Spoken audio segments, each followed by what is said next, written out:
Let's see what happens when we put two Zen anecdotes together. The first is an anecdote about Chunyun. Chunyun was a Zen master who was on pilgrimage, but as he was walking down the road, he fell into step with another traveler, and they got into a very amiable conversation. So when they came to a guest house for the night, they decided to share a room together. In the middle of the night, Chunyun heard the sound of his companion moving about, and he woke up and he said, "Is it morning? Is it morning?" And his companion said, "No, it's the middle of the night." So Chunyun thought to himself, "Oh, this man who can see in the dark, he must be very special. Maybe he's an arhat." And so Chunyun asked him, "Who are you?" And his companion said, "I'm a thief." So Chunyun questioned him and said, "Well, how long does your wealth last?" And his companion said, "Well, it depends on the value of what it is that I steal." And Chunyun said, "Well, how long does the pleasure of stealing last?" And his companion said, "Oh, maybe a few days." And Chunyun said to him, "Well, why don't you make a big heist?" And his companion looked at him quizzically and said, what do you mean? Are you a thief?" Chunyun said, "Yes, and I've only stolen once. And if I live for 1,000 years, I'll never be able to run out of the wealth that I've stolen." "Oh," said his companion, could you tell me what it is?" So Chunyun grabbed him by the shoulders and gave him a good shaking and said, "It's this wealth that can never run out. Do you get it?" His companion said, "Well, I don't get it, but it feels good." So this thief gave up his thieving and followed Chunyun on his pilgrimage, and they returned to the monastery, where indeed the thief did become an arhat, as we know the end of the story would be.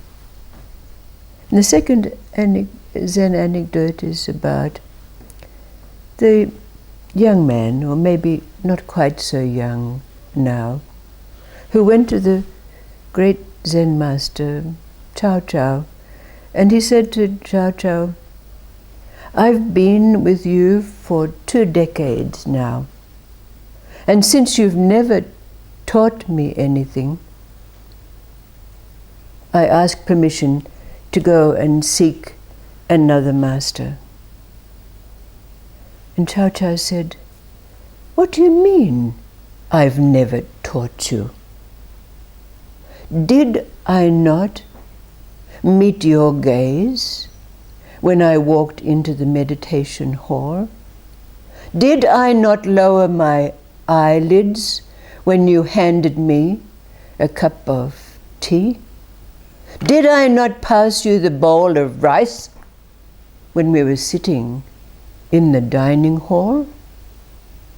And Chao Chao also grabbed this young seeker by the shoulders and said, "Don't you get it? It's this! It's this!" And with that, the young seeker attained enlightenment.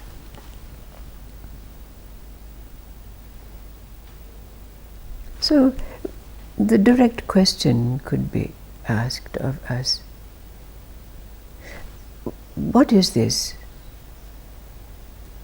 But first of all, we can ask, what is the similarity between these two stories?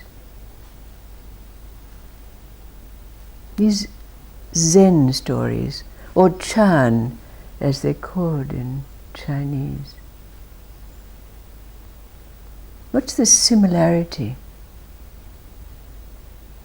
between these two stories?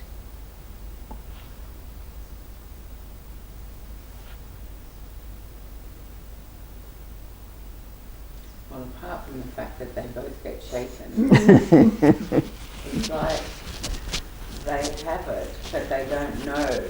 They both have it, but they don't know that they have it until that. Yes, right. They're seeking it elsewhere. Right.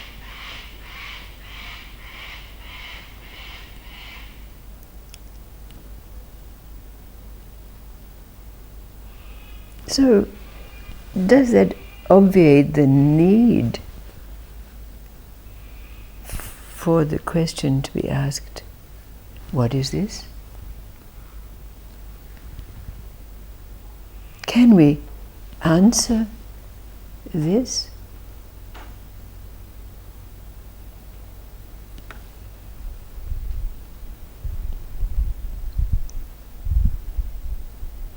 Can we now look at ourselves and recognize that everything that happens, everything that comes out of our mouth, every gesture, is this? Does that give us the ability to be able to make this out of something? Well, we have to recognise that we've got this. Absolutely. Because if we don't, then what's the use of it? Absolutely, and this is this is what's been leading up over these last weeks in the stories that have been told and the questions that have been asked.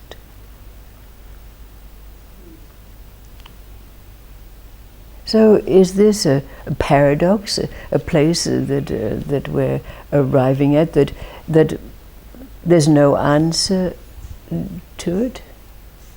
But there's something that's absolutely needed, and this is just what is said, that we have to recognize that we are this.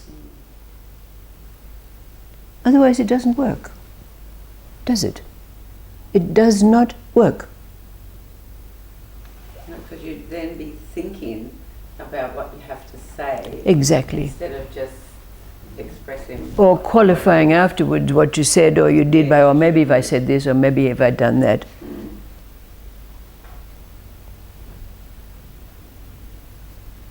So where does that leave us then in this situation?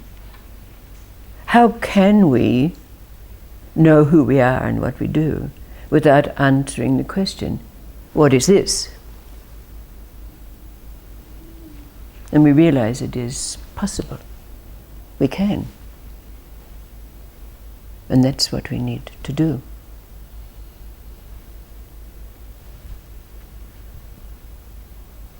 So, if we were asked this question, well, what is it that you're about? Or what is this? What would you answer?